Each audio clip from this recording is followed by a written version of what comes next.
செய்திகளை பார்த்து வருகிறோம்.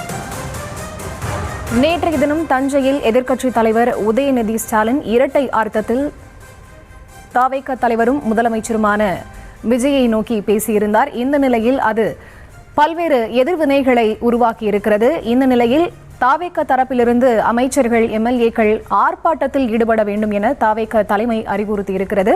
அது தொடர்பான அண்மை செய்திகளை பார்த்து வருகிறோம். விவரங்களுக்கு இணைகிறார் எமது செய்தியாளர் ஜெரி. அவரிடம் பேசலாம். வணக்கம் ஜெரி, விவரம். பரிதா, வணக்கம்.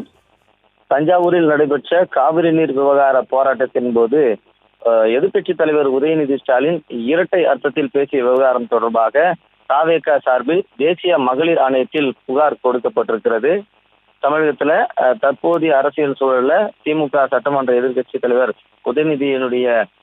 உதயநிதி தலைமையில தஞ்சாவூர்ல ஆர்ப்பாட்டம் நடைபெற்றது. இந்த ஆர்ப்பாட்டத்தில் உதயநிதி ஸ்டாலின் இரட்டை அர்த்தத்தில் பேசியதால அக்கட்சி தலைமை தேசிய மகளிர் ஆணையத்தில் புகார் கொடுத்திருப்பதாக கூறப்படுகிறது. அதனைத் தொடர்ந்து இன்று அனைத்து மாவட்ட தலைமையிலும் மாவட்ட செயலாளர்கள் தலைமையில ஆர்ப்பாட்டமும் நடைபெற இருக்கிறது. இந்த சூழல்ல தேசிய மகளிர் ஆணையத்தில் புகார் அளித்திருப்பது பரபரப்பை ஏற்படுத்தி இருக்கிறது. ஆர்ப்பாட்டத்தின் போது முதலமைச்சர் மற்றும் அக்கட்சியிலுக்கு முக்கிய அமைச்சர்கள் குறித்து உதயநிதி ஸ்டாலின் கடுமையாக விமர்சனம் செய்திருந்தார். இது பல்வேறு எதிர்வினைகளை ஏற்படுத்தி இருக்கிறது. நேற்று நள்ளிரவே அக்கட்சியினுடைய முக்கிய அமைச்சர்கள் எதிர்ப்பு தெரிவித்து எக்ஸ் வலைதள பக்கத்திலே கண்டன அறிக்கையை வெளியிட்டிருந்தார்கள். இரண்டாவதாக அக்கட்சி தலைமை அனைத்து மாவட்டங்களிலும் ஆர்ப்பாட்டம் நடத்த, அதுவும் குறிப்பாக மகளிர் அணியினர் தலைமையில ஆர்ப்பாட்டம் நடத்த அறிவுறுத்தி இருக்கிறது.